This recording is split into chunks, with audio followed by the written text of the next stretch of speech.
Question number 8. Why is pepsin unable to act in the small intestine? Answer. Pepsin works only in acidic pH 1.5 to 2.5. The small intestine is alkaline due to bile and pancreatic secretions which deactivate pepsin. Protein digestion here is done by enzyme like trypsin. Question number 9. Which part of the digestive system can come in contact with bile? इसमें दो parts हैं, duodenum, jejunum and ileum. Duodenum, bile enters to emulsify fats. Jejunum and ileum, bile continues aiding fat digestion and absorption.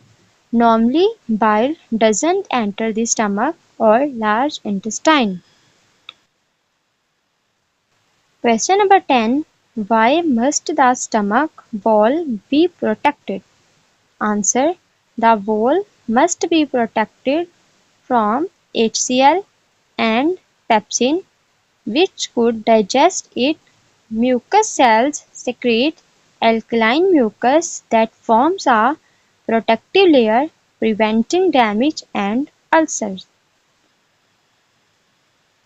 Question number 11.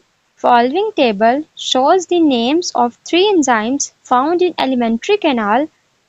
Complete the table by writing names of substrate and product of the enzyme.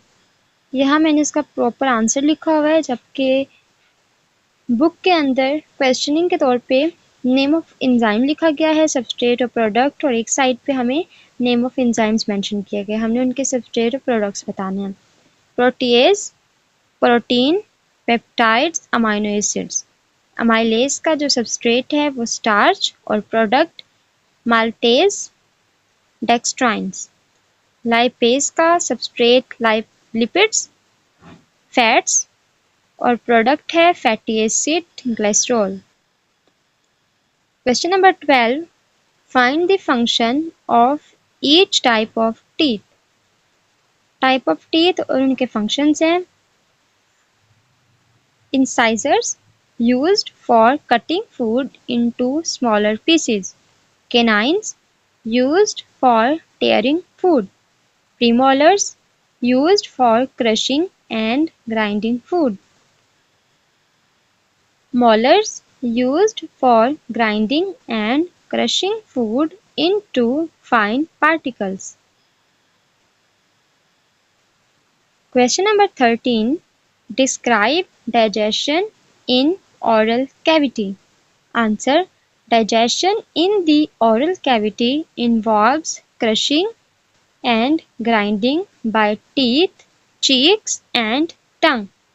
Food stimulates salivary glands to secrete saliva. Water and mucus in saliva moisten and lubricate food. Salivary amylase digest starch into maltose. Tongue cells produce lipase, which breaks triglycerides into diglycerides and fatty acids. The tongue rolls food into slippery bolus, swallowed into the esophagus through the pharynx. Question number 14. Differentiate between mechanical and chemical digestion. यहाँ कुछ features हैं जिनके basis पे हम दोनों को differentiate करेंगे। Definition. Physical breakdown of food into smaller pieces. और chemical digestion की डेफिनेशन है हमारे पास chemical breakdown of food into simpler molecules by enzymes. दोनों का प्रोसेस देखेंगे। Chewing, grinding, churning and mixing of food. Enzymatic and chemical action जैसे कि saliva, gastric juice, bile, pancreatic juice. Location. Mechanical digestion की location हमारे पास mouth, stomach और small intestine, और केमिकल डाइजेशन की लोकेशन है हमारे पास mouth, stomach and small intestine. दोनों का पर्पस देखेंगे। मैकेनिकल डाइजेशन का पर्पस है to increase surface area of food for enzyme action, और केमिकल डाइजेशन का पर्पस है to convert complex nutrients into simple absorbable forms. इसे हम फंक्शन भी लिख सकते हैं, ठीक है।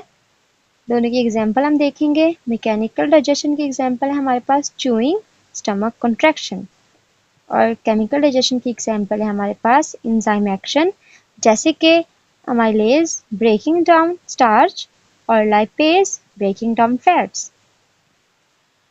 इसके साथ ही हमारे शॉर्ट क्वेश्चंस खत्म हुए। Thank you.